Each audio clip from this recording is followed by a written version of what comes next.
दोस्तों मैं फराज मलिक। आज आपको चारों तरफ सिर्फ अमिताभ बच्चन ही नजर आते होंगे। हर चैनल पर आपको अमिताभ बच्चन की ही खबर नजर आती होगी। अमिताभ बच्चन को जरा सा कोरोना क्या हुआ, पूरी जन्म कुंडली अमिताभ बच्चन की निकाल कर रख दी है हमारी न्यूज एंकर ने। अमिताभ बच्चन का कोरोना कोरोना है और गरीब का कोरोना कोरोना है। समझ गए होंगे आप लोग मैं क्या कहना चाहता हूँ। खैर, अल्लाह किसी को भी ये बीमारी ना दे। आज पूरा दिन आपको कोई और खबर तो कहीं देखने को नहीं मिलेगी, तो मैंने सोचा क्यों ना मैं ही आप लोगों तक कुछ जरूरी खबरें पहुंचा दूं। तो बहुत सारी खबरें हैं, लॉकडाउन को लेकर भी खबर है और कुछ डॉक्टरों की खबरें हैं और गैस सिलेंडर से जुड़ी हुई एक बहुत ही जरूरी इन्फॉर्मेशन आप लोगों को देना है, तो आप लोग वीडियो में आखिर तक बने रहिएगा। बात शुरू करते हैं गाजियाबाद के हॉस्पिटल से। गाजियाबाद के एक हॉस्पिटल में अजीबोगरीब कारनामा डॉक्टरों का देखने को मिला है। आप लोग जानते ही हैं कि इस वक्त हमारे देश के डॉक्टरों पर बहुत सारे लोग सवाल उठा रहे हैं कि हमारे देश के डॉक्टर जो हैं वो बहुत सारी रिश्वतखोरी कर रहे हैं, पैसा कमा रहे हैं। ऊपर से भैया ये कोरोना चल रहा है तो डॉक्टरों का दिमाग थोड़ा खराब सा हो रहा है हमारे देश के अंदर। ऐसा ही हुआ गाजियाबाद के अंदर। दो पेशेंट गाजियाबाद के हॉस्पिटल में कोरोना वायरस के उनकी मौत हो जाती है। दोनों पेशेंट महिलाएं थी, इसमें एक हिंदू थी और एक मुसलमान थी। तो डॉक्टर क्या करते हैं कि मुसलमान औरत को हिंदू के हवाले कर देते हैं, हिंदू फैमिली को उसको थमा देते हैं। आप लोगों को कल भी मैंने बताया था कि जब बॉडी दी जाती है कोरोना वायरस के मरीज की तो पूरा भाई उसको ताबूत के अंदर लपेट कर दिया जाता है, यहाँ तक कि मुंह देखने की तक इजाजत नहीं होती। तो ऐसे ही भैया उन्होंने ताबूत में लपेट कर दे दिया। अब वो मुस्लिम औरत को हिंदू फैमिली अपने घर ले गई, उसके बाद उनका अंतिम संस्कार भी कर दिया, जला दिया मुस्लिम औरत को। 3 दिन के बाद उसी हिंदू फैमिली के घर उसी हॉस्पिटल से कॉल पहुंचती है कि आपकी माँ का शरीर जो है, बॉडी जो है वो हमारे हॉस्पिटल में रखी हुई है, आप इसको आकर ले जाएं। जब उसकी लड़की के पास ये कॉल पहुंचती है तो वो हैरान रह जाती है कि भाई हमने तो अपनी माँ का अंतिम संस्कार कर दिया है, अब ये बॉडी कौन सी रखी हुई है। तो उसके बाद वो लड़की हॉस्पिटल जाती है और अपनी माँ की बॉडी लेकर अपने घर आ जाती है। ये बात उसकी लड़की नहीं बताई है।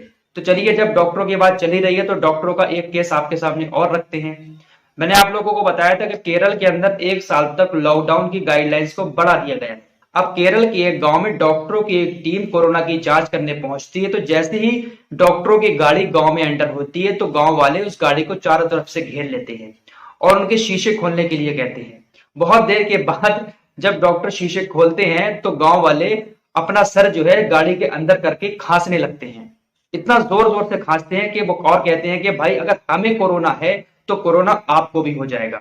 अगर हम मरेंगे कोरोना से तो आप भी कोरोना से मर जाएंगे। अगर आप कोरोना से नहीं मरे तो समझ लेना कि हमें कोरोना नहीं है।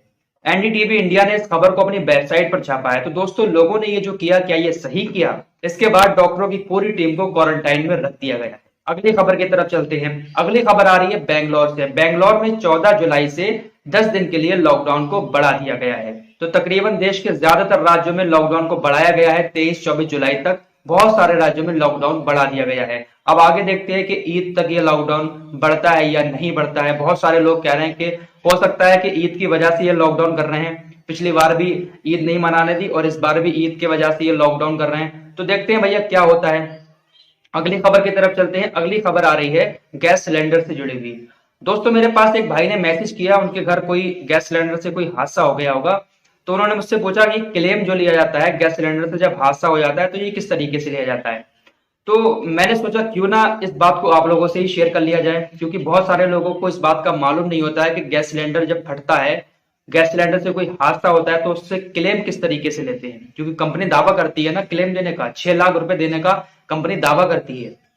तो देखिए, सबसे पहले अगर आपके घर में गैस सिलेंडर से कोई हादसा हुआ है और कोई नुकसान हो गया है और वाकई में ये हादसा गैस सिलेंडर की वजह से ही हुआ है, ऐसा नहीं है कि आपकी गलती से हुआ हो, गैस सिलेंडर की कमी से अगर कोई हादसा हुआ है तो सबसे पहले आप लोग अपने नजदीकी पुलिस स्टेशन में जाएं, वहां पर एक एफआईआर दर्ज कराएं। उसके बाद उस एफआईआर की कॉपी को लेकर आपका जो डिस्ट्रीब्यूटर है, जो आपको गैस सिलेंडर देने आता है, जो आपकी एजेंसी है, वहां पर जाएं, वो कॉपी लेकर एफआईआर की वो कॉपी वहां पर जमा करें। उसके बाद तेल कंपनी की तरफ से एक इंश्योरेंस कंपनी के कुछ लोग आपके घर में आएंगे और वो क्लेम की रकम तय करेंगे कि आपको कितना नुकसान हुआ है और आपको कितना क्लेम मिलेगा। 6 लाख तक का क्लेम कंपनी देने का वादा करती है। लेकिन भैया हमारे यहाँ पर इतना आसान नहीं है सारे क्लेम मिल पाना, लेकिन अगर इंसान इसको सही से करे तो क्लेम जरूर मिलता है। और अगर इस हादसे में आप घायल हो जाते हैं, आप कोई प्रॉब्लम हो जाती है, तो आपको भी कंपनी 2 लाख का क्लेम देगी इलाज के लिए।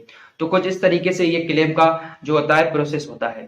इसके अलावा एक आखिरी खबर ट्रेन से जुड़ी हुई है कि भैया 12 अगस्त तक सारी ट्रेनों की जो बुकिंग है वो कैंसिल कर दी गई है, कुछ स्पेशल ट्रेनें ही चल रही हैं।